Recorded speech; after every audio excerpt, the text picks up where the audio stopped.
الرحمن الرحیم۔ السلام علیکم، میرے چینل میں آپ سب کو خوش آمدید۔ ویڈیو شروع کرنے سے پہلے آپ سب سے گزارش ہے کہ میرے چینل کو سبسکرائب کریں۔ آج کی ویڈیو میں ہم بات کریں گے فرشتوں کے بارے میں، فرشتوں کے پروں کے بارے میں، فرشتوں کی ضروریات کے بارے میں، فرشتوں کی تعداد کتنی ہے، فرشتوں کی خاصیت کیا کیا ہے، فرشتوں کی طاقت، فرشتوں کا نظم و ضبط، فرشتوں کی موت اور فرشتوں کی موت کی کیفیت، فرشتوں کی قد و قامت کے بارے میں۔ مسلمان ہونے کے ناطے ہم سب پر یہ جاننا ضروری ہے۔ سب سے پہلے ہم بات کرتے ہیں، فرشتے نورانی مخلوق ہے جنہیں ان کی اصلی شکل و صورت میں دیکھنا انبیاء اور رسول کے علاوہ کسی اور کے لیے ممکن نہیں ہے، اور یہی وجہ ہے کہ ہمارے ارد گرد لاتعداد فرشتے اپنے کاموں میں مصروف ہیں، مگر ہمیں وہ دکھائی نہیں دیتے۔ وہ انسانی شکل اختیار کر کے سامنے آئیں تو پھر انہیں دیکھا جا سکتا ہے۔ انسان کی نسبت فرشتے عظیم مخلوق ہیں، اور ان میں بھی بعض چھوٹے ہیں اور بعض بڑے۔ فرشتوں کے پروں کے بارے میں بات کی جائے، فرشتوں میں بعض کے 2 پر ہیں اور بعض کے 600 تک۔ قرآن مجید میں اللہ تعالیٰ فرماتے ہیں، اللہ تعالیٰ ہی کے لیے تمام تعریفیں ہیں جو ابتدا آسمانوں اور زمین کا پیدا کرنے والا ہے، اور 2 3 4 پروں والے فرشتوں کو اپنا قاصد بنانے والا ہے۔ اللہ کے رسول نے فرمایا، میں نے جبرائیل کو ان کی اصلی پیدائشی صورت میں صرف 2 مرتبہ دیکھا ہے۔ میں نے انہیں آسمان سے اترتے دیکھا تو ان کا وجود آسمان سے لے کر زمین تک پھیلا ہوا تھا۔ بعض روایات کے مطابق حضرت جبرائیل علیہ السلام کے 600 پر دیکھے گئے، اور ہر پر نے افق کو گھیرا ہوا تھا۔ ان کے پروں سے مختلف رنگ اور قیمتی موتی بکھر رہے تھے۔ فرشتوں کے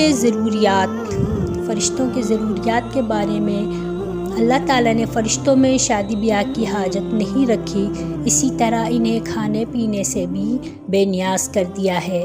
اس کی وضاحت قرآن مجید میں مذکور سیدنا ابراہیم علیہ السلام کے اس واقعے سے بھی ہوتی ہے، جس میں ہے کہ ابراہیم علیہ السلام کے پاس فرشتے آئے تو آپ علیہ السلام ان کے لیے فوراً گوشت لے آئے، مگر انہوں نے اسے تناول نہیں کیا۔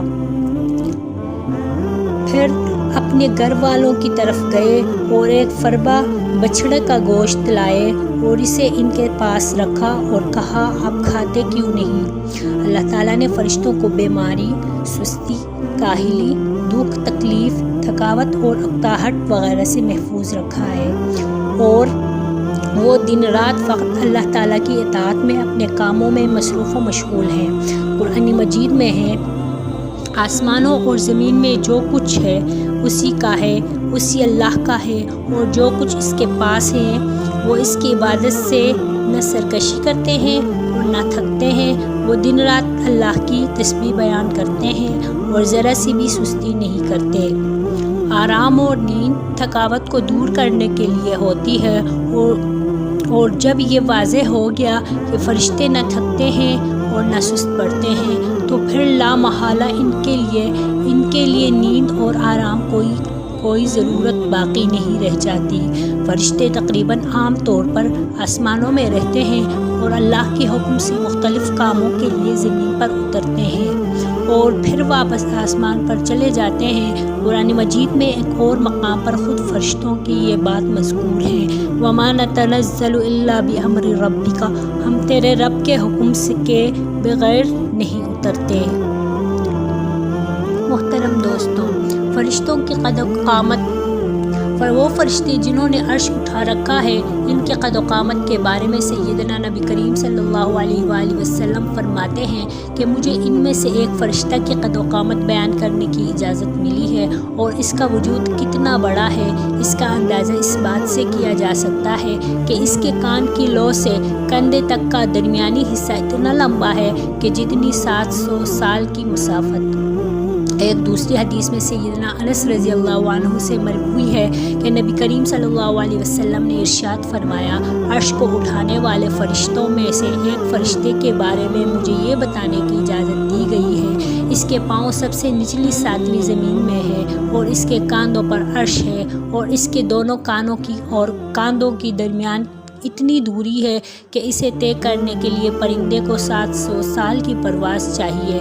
وہ فرشتہ کہتا ہے، یا اللہ تو پاک ہے جہاں بھی ہے اور جو جہاں بھی ہو۔ اب فرشتوں کی موت کا بیان ہے۔ جس طرح انسانوں کی پیدائش اور موت کے مختلف مراحل ہیں، فرشتوں کے لیے یہ مراحل نہیں ہیں، یعنی دنیا میں نئے انسان پیدا ہوتے ہیں اور پہلے سے موجود انسان فوت ہوتے رہتے ہیں، لیکن اس کے برعکس جب سے اللہ تعالیٰ نے فرشتوں کو پیدا کیا ہے تب سے وہ زندہ ہیں اور قیامت قائم ہونے تک جب تک اللہ چاہے زندہ رہیں گے، اور اللہ تعالیٰ کی طرف سے انہیں جو ذمہ داریاں دی گئی ہیں انہیں احسن طریقے سے وہ پورا کرتے رہیں گے۔ لیکن جب قیامت آ جائے گی تو یہ فرشتے بھی موت سے دوچار ہوں گے اور ایک ایسا وقت آئے گا جب کائنات میں اللہ رب العزت کے علاوہ کوئی اور زندہ نہ رہے گا۔